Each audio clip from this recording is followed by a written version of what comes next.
Yo, what's up, y'all? It's your boy P-Lot, aka the Brick Slinger, and guess what? Your boy got something to say. Excuse me. For a lot of you that probably know already the situation with Travis Scott, the Astroworld tour and stuff like that, and the situation that dealt with 8 people losing their lives. First things first, I'm praying for the healing of those. I'm praying that God will bless and heal those who have lost those individuals in that concert, and a whole lot of things that's going on as well. So, RP to those 8 individuals. I just pray that the families receive the comfort and healing that they need, and everything that comes along with it. But here's my thing, though. I've seen a couple of videos where I didn't get through the whole thing, but I do acknowledge one thing. They're mentioning demonic rituals, satanic rituals within this concert, and how the image of the scenery is similar to the imagery of satanic, demonic stuff and all that stuff. I'm not going to say that I'm not into this whole spiritual situation, but as a Christian, I'm not going to deny it as well. Because I know one thing for sure, man. It's real. The spiritual realm is real. The whole, as much as the physical realm is real.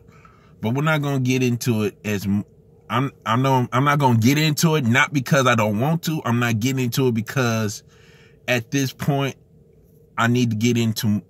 I say this as a Christian. There's more details to it, and there's other folks that will get it in more than I will.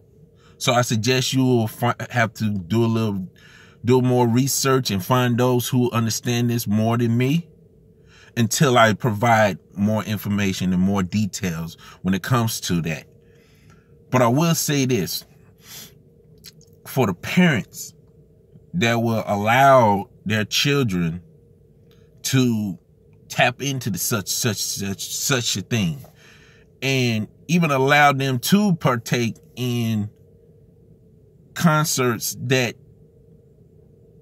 they may or may not know what's really going on, that will allow their children, not just their children that is under the age of 18, their children, period, to go into a situation where they may not know or they do know, whatever the case may be. All I'm going to say to the parents, now will be a good time to just throw away the whole, my kids are going to be whatever they can do, whatever, all that stuff. Now it's time to be knowing what's really going on. And I want to salute to all the parents that are doing that with their children. They are taking the time to pray that their children are being protected from things seen and unseen. Things that can be acknowledgeable with their physical eyes, however, being ignored with their spiritual eyes. And before we get it, and if anything, just hear me out. Because when it's all said and done, if we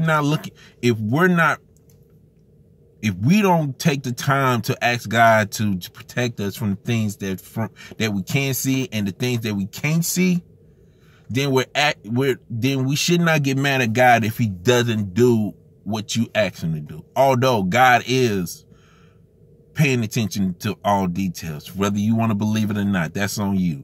But for me and my house, we believe that there are some things that is going on that we're not paying attention to because we're not taking the time to get in the word. We're not taking the time to pray. And we're not taking the time to do research. We're not taking the time to study the facts, study the difference between what's real and what's fake.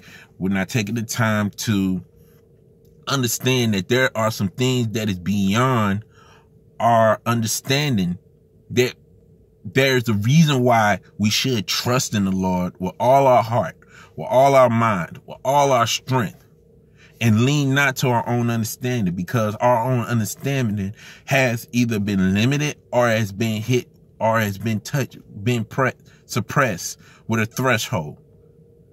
It is beyond what we can see. It's beyond what we can imagine. It is even beyond the things that our five senses can mess with. It's beyond that. However, this is more than just me talking about Travis Scott and his concert. We're talking about things that could be beyond that. It is messed up that a man can do a concert and have millions of dollars to have it all to be designed and constructed in a way that it looks, and deal with the fact that people are paying bundles of money to see this person, and then out of hundreds of thousands, maybe almost 1 million people to come see this dude, and 8 people get killed in the midst of the crowd while the concert is going. So the frequency is beyond what can be handled, to the point where 8 people are killed. Like, in a way, I want to compare this to a whole Michael Jackson concert where people are going there to see Michael Jackson and all of a sudden passing out and this, that. No, people are dying in concert. And this is not attack towards Travis Scott, but however, it's similar to what he does, because we can say, oh, well, in rock concerts, they do mosh pit and they punch each other and push each other and doing this, that, and the third. And you talk about rap concert where they can have guns and this, that, and like, this is bigger than that. This is bigger than the rock concert and rap concert, Travis Scott, Jay-Z, Metallica. It's bigger than that. Heck, it's even deep enough in the gospel industry. Oh, believe it or not, there is some demonic and satanic stuff popping off in the gospel industry. And unfortunately, there are some churches that secretly allows that to be popping off in the building. You'd be surprised. You'd be surprised. And I'm not just talking about the big names. I'm talking about pastors and churches that nobody pay attention to, because as long as they see the cross, they thinking it's a safe haven, only to find out you got the dance ministry playing secular music. You got the youth ministry trying to do youth concerts and parties and stuff, but yet they slide in some, you know what I'm saying? Even some of our gospel artists there's so much about the gospel music industry that is so much. You can check some of my previous videos dealing with Kirk Franklin, Leandra Johnson, even Kanye West. Believe it or not, they has adopted Kanye West in the gospel industry. Just like they adopted Snoop Dogg in the gospel industry. But but when it's all said and done, people are too busy trying to make it seem like, well, you should not judge. You should not judge. You should love them. You're a Christian. You should love them. No. If anything, Christians should follow the standards and the concept that Christ laid out on his blueprint, his footsteps. And all that involves loving folks and judging folks. I know that moment has messed y'all, just got y'all thinking like, what? Really? Read the gospel and see how Jesus handled situation with love and judgment. Because deal with the fact that Jesus was a loving person and this, that, and the third. You can't ignore the fact that his judgment call put him on the cross. Oh. See, people don't want to hear that part. People don't want to hear that how much God is such a loving God, but he's such a judgmental God. People keep forgetting how much of a just God he is. But yet we want to ignore that because we don't want to hear that part. That's why you don't hear many people in the church mentioning hell. That's why you don't hear too many ministers preaching about hell. Why? To scare these folks? No, because we already know we can talk about how some of these pastors trying to keep people in the church by allowing certain things to be what it be. But we all know the root of it. The root of it is people are too scared to tell the truth. And unfortunately, the Bible proved it. Bible proved it. Why you think there are too many pastors, too many leaders in the church are saying good things are evil and evil things are good? Why you think they're allowing that? Because it is what it is. And unfortunately, in the spiritual realm, if y'all not praying,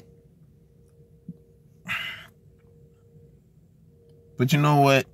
They're probably gonna be more stuff like this. So be prepared, be ready, put on your seatbelts, make sure your tank is full because it's about to go down. Until then, if you like what you heard, there's a like button. Dislike what you heard, dislike. Comment, please. If anything, if y'all want to have this conversation, keep going, and y'all want to partake in this, just type in "let's talk" and we can do this live.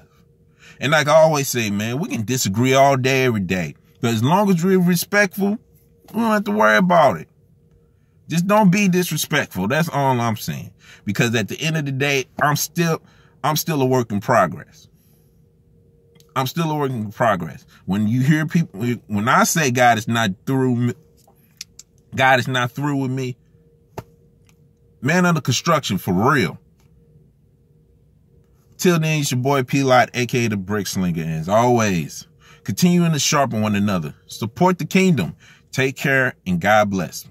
Laborers.